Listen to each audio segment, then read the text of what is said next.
La richesse est-elle vraiment liée aux chiffres sur votre compte bancaire, ou bien au schéma dans votre esprit? Peut-être qu'on vous a appris toute votre vie que devenir riche, c'est avoir beaucoup d'argent. Mais si la vérité était tout autre, et si la richesse n'était pas un chiffre, tu seras surpris de découvrir la réalité. Que savons-nous?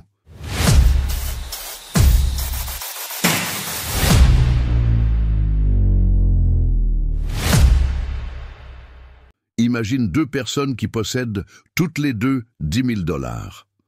L'une utilise cet argent pour rembourser ses dettes de cartes de crédit, l'autre pour acheter des actions. L'une paie le prix de ses erreurs passées, l'autre investit dans les opportunités futures. L'une ressent du soulagement en effaçant sa dette, l'autre bâtit une vision à long terme.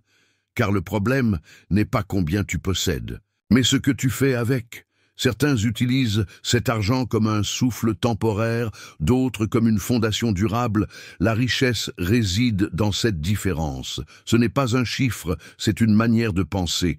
L'argent ne reflète pas seulement ce qu'il y a dans ta poche, mais aussi ce qu'il y a dans ta tête. Et la manière dont tu l'utilises détermine ta façon de vivre.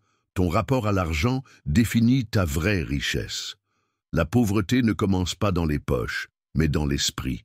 Si tu penses constamment « ce n'est pas assez »,« je vais perdre », peu importe combien tu gagnes, tu resteras pauvre dans ta tête. Car la richesse, ce n'est pas ce que tu possèdes, c'est ce que tu penses.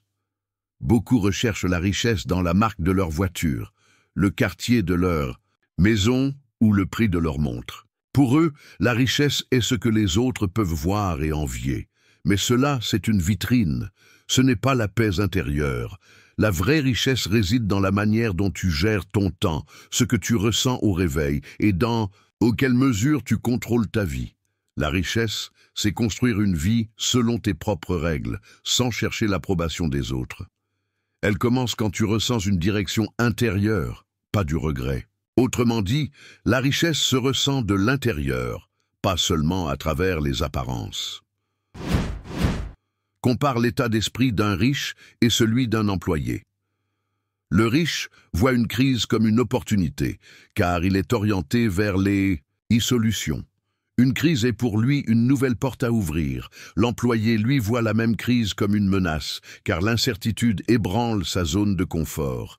Le riche calcule les risques et agit avec les données. L'employé évite, même d'y penser, paralysé par la peur de perdre. Le riche fait circuler son argent, cherche à le faire fructifier. L'employé le conserve, l'économise, mais ne le fait pas grandir. Le riche investit, croit en l'avenir.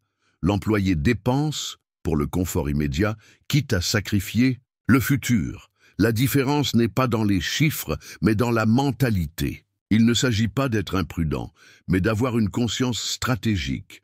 Pour quelqu'un qui gagne 1 million, perdre 10 000 $ est un simple ajustement. Mais pour une personne qui gagne 5 000 par mois, c'est un choc. Ce qui compte, ce n'est pas la perte en soi, mais ta façon de la percevoir. Même un employé peut avoir un esprit riche s'il est prêt à investir 500 $ pour les faire grandir. L'essentiel, c'est de se demander « Comment puis-je multiplier ce que j'ai ?» C'est là que naît la richesse.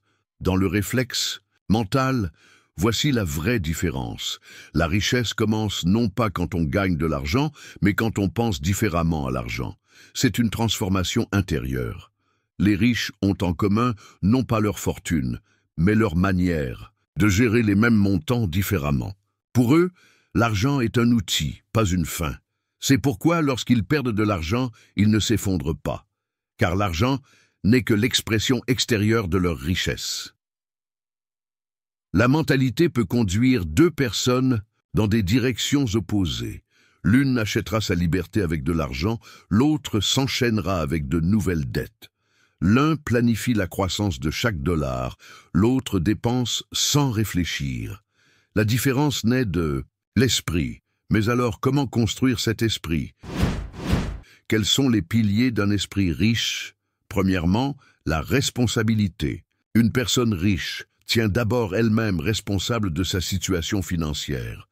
Ses revenus, ses dépenses, ses dettes, même les opportunités manquées sont vues comme le résultat de ses propres décisions. Elle ne blâme pas les autres, ni le système, car elle sait que le changement commence à l'intérieur. Prendre ses responsabilités, ce n'est pas seulement admettre ses erreurs, c'est agir pour les corriger, prendre le contrôle. Deuxièmement, penser à l'avenir. L'esprit riche vise le long terme. Avant de dépenser, il évalue. Quel impact cela aura-t-il dans 5 ans?